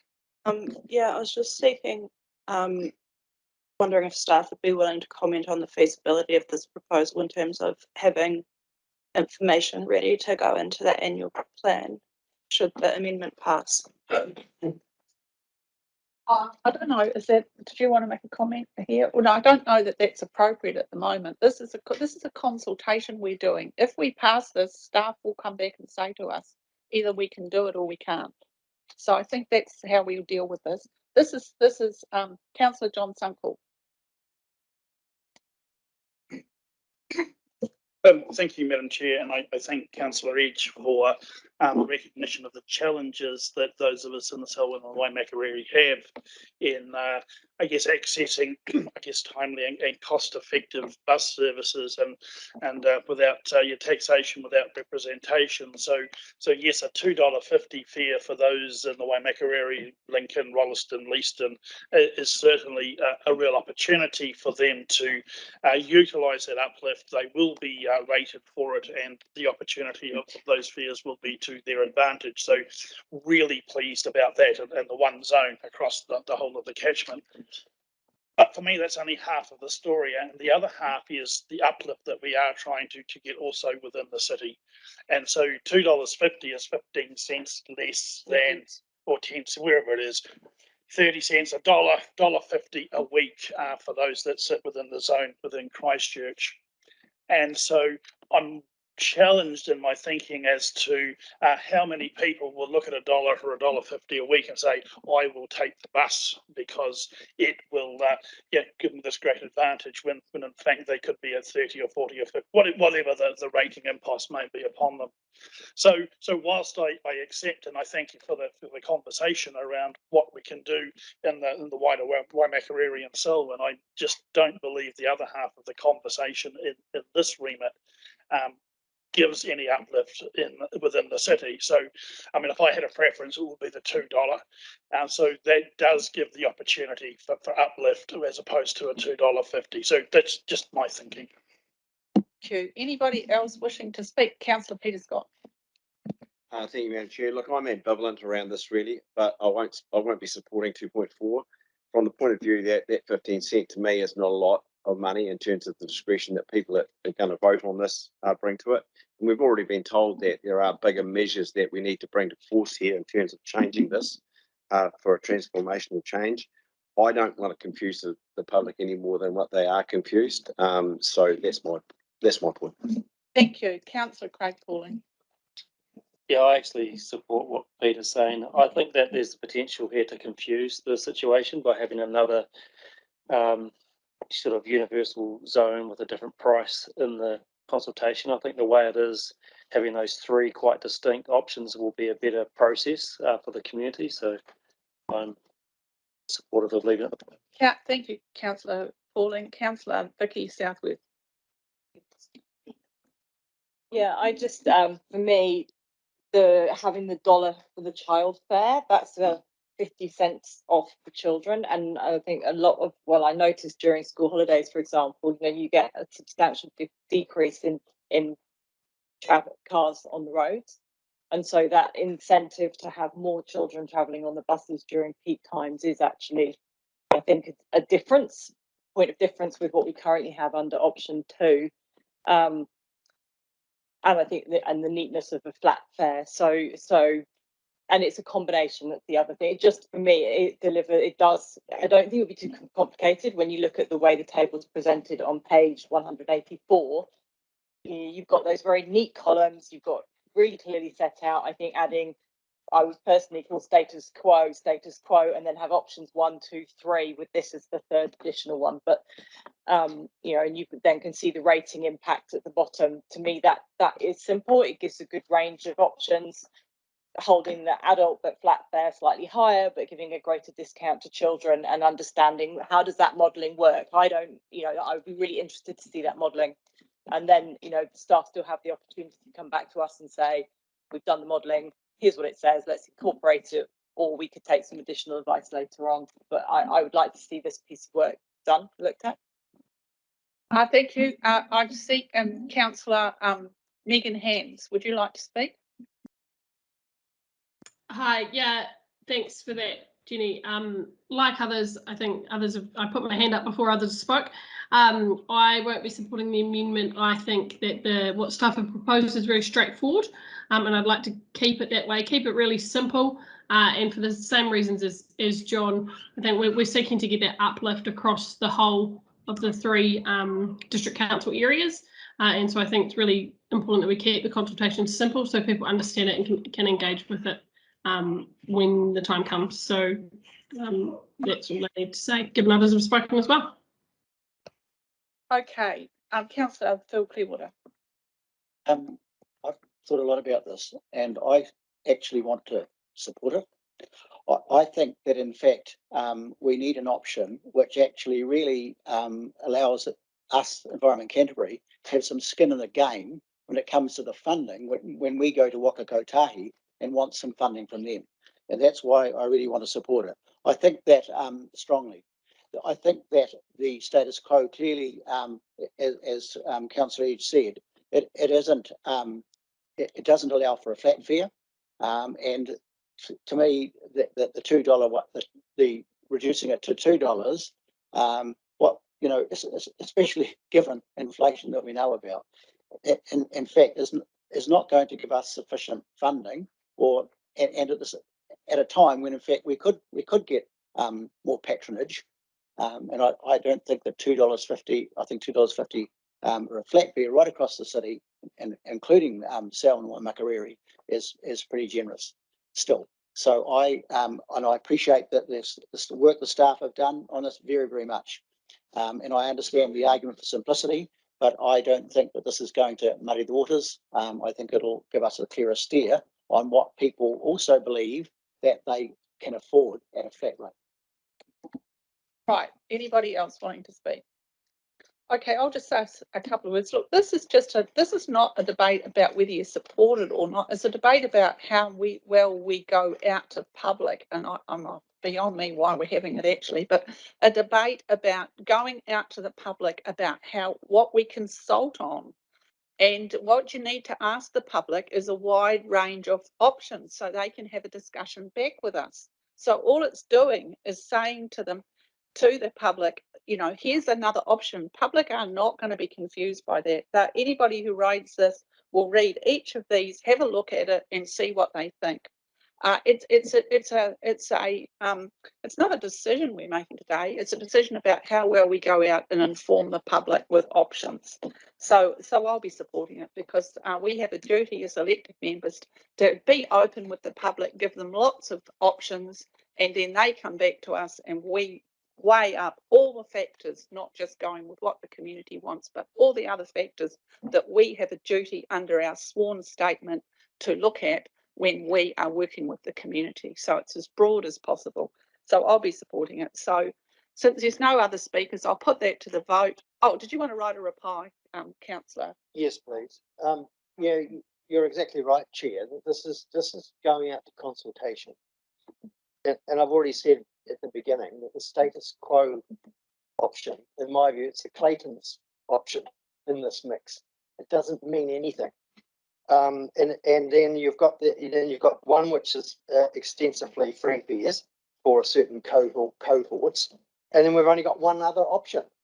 And this is really our Greater Christchurch partnership. We're in a partnership with 3 other TAs, and they have already expressed concern about some of these things that we're talking about, these options that we're giving. We know the $3 is technically not quite right. The $2.50 is simply enabling a bit of a discussion in our community, say, by putting this in, it's going to actually deliver, and the modelling will confirm this. It will still have some increased patronage, hopefully, and that in terms of the fare, because it's a single flat fare across the whole spectrum, it is appealing to those very people, very partners who need to know about this. We have to attract our partners and get support from our partnerships and their communities. And I think that it's really important that we put this in. And I'm put it in as a middle ground because I think we need that. At the moment, we've got poles apart in these three that we're proposing. Anyway, hopefully councillors might change their mind, but this is about our partnership and our whole community in Greater Christchurch. Thank you very much. I'll put it to the vote. All those people in favour of actually having this as an option for consultation, please say aye. Aye. All those opposed, please say no. Okay, so I think. All right, it's a division. Could you please organise the division?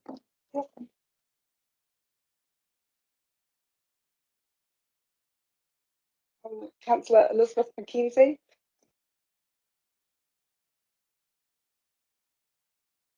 Councillor Apanui. Against.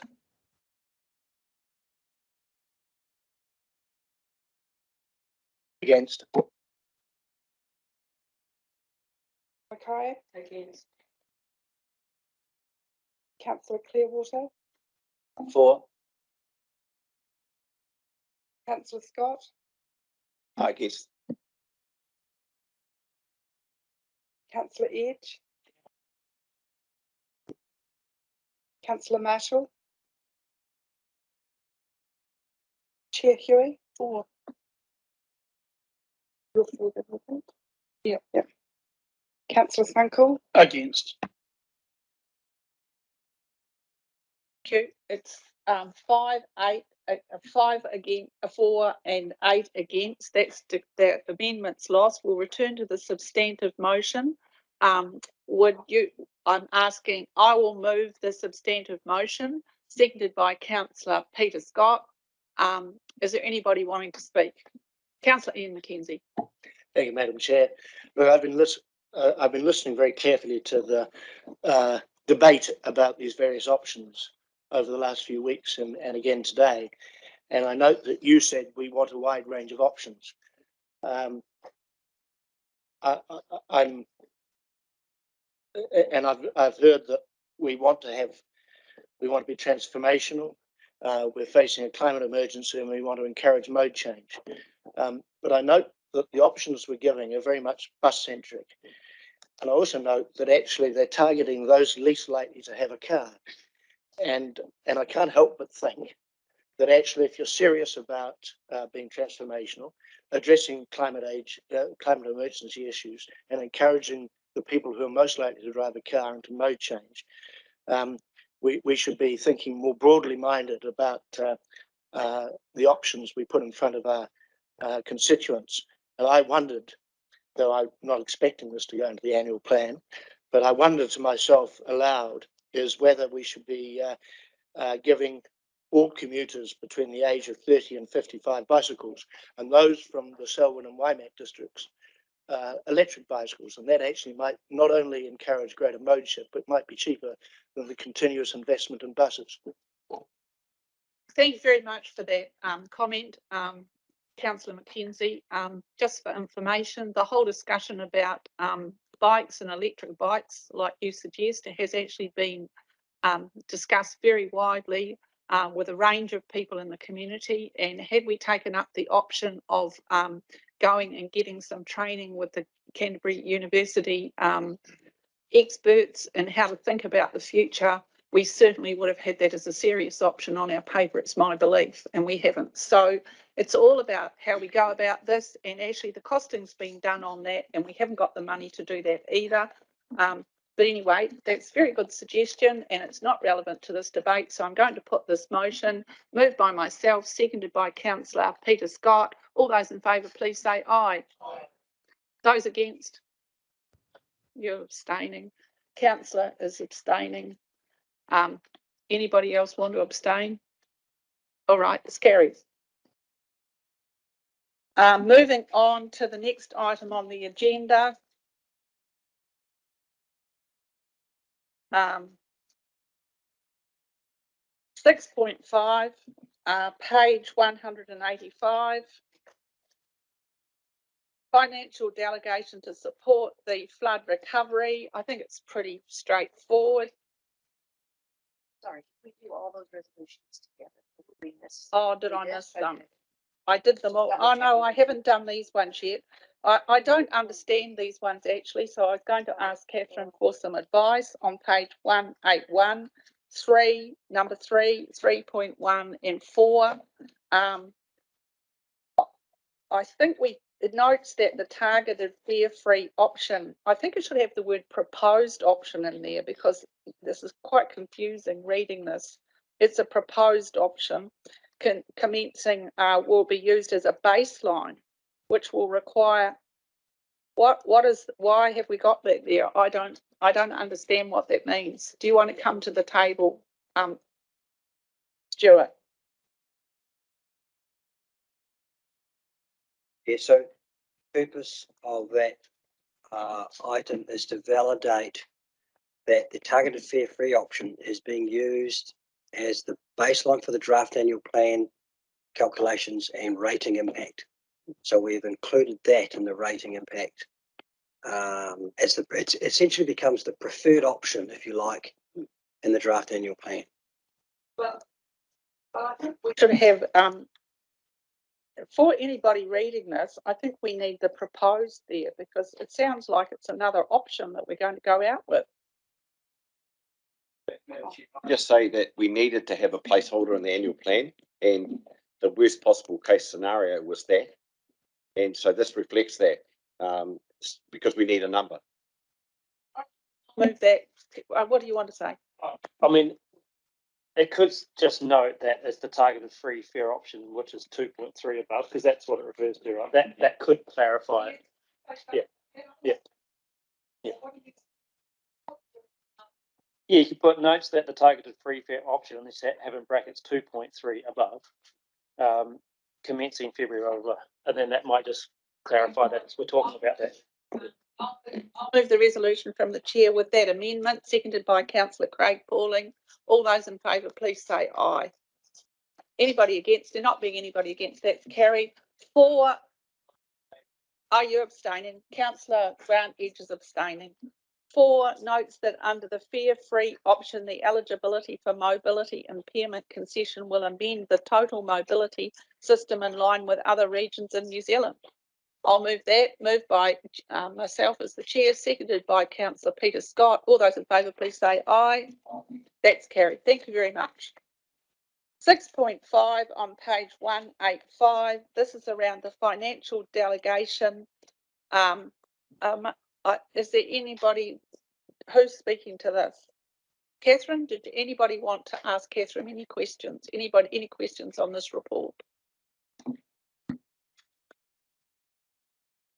Okay, who would like to move this resolution? Moved by Councillor John Sunkle. We're moving 1 and 2.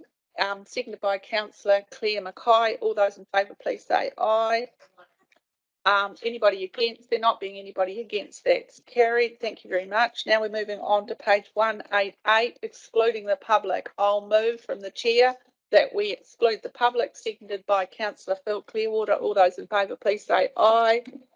Anybody against? There not being anybody against, that's carried. No extraordinary business. There's no notices of motion. There's the next meeting. Yeah, it'll be next year sometime. Yes, Councillor Scott. Just before we finish, Chair, I'd just like to thank you for your sanity for the last 12 months. That we're finally there, which is great. And I think that overall we've had a pretty good transition through 2021. I look forward to a better 2022. But just briefly, thank you. Thank you, Peter, and I forgot to say it's happy birthday to you, so we might as well put that on the public record. Happy birthday to Peter today. Thank you for coming on your birthday. It's really good. And I'd also like to acknowledge Peter's role as the deputy. He's been really supportive, and I think we're working well as a team. And I actually, all of you in the room, thank you very much for working together, and Yayan and Yvette for their special role and working with us. It's been really sort of smooth in a way. It's been great. And thank you to all the staff and everybody in the whole organisation for working with us. And thank you especially in the governance team, because without you, the machinery of council, we wouldn't be able to get anywhere. So thank you very much. So that's lots of thank yous. So we'll ask Yayan, would he like to close? Thank you, Yayan. Kia ora tātou, nā anō te mihi kia koutou katoa, ka tautoko ka mihi ko mihia. To Jenny and Peter, to you both, tēnā kōrua for your leadership this year, and all the councillors for welcoming Yvette and I to be, once the committee started, and actually being part of the team and voting. It's quite hard sitting here today and not being able to vote. I was voting internally, so just let you know. But I stand here for the staff, really, just to you, Stephanie, and your leadership, especially through COVID, and it's been a hard year again. And then for the long-term plan and the work that your staff did this year. So tēnā koe, to all the ELT and the staff online, etc. Just your leadership and through what we've been through, and showing leadership for the staff. On behalf of ngā kaikonia me ngā Tumu Taiao, thanks me kia koutou. Safe Christmas. I think as over the last week or two, you can hear the edginess in everyone's voices and stuff. So please enjoy your time with your whānau, your special time, and safe travels, and then really looking forward to 2022. On that note, we'll close off with a karakia nā reira me noi tātou. Unuhia, ki ru tapanui o tāne, kia wāti, kia māma, te kākau, te tinana, te wairua, ki tarataka tā koe rā, e roko, whakiriaki ki roke kia teina. Ai mie, huie! Aurara.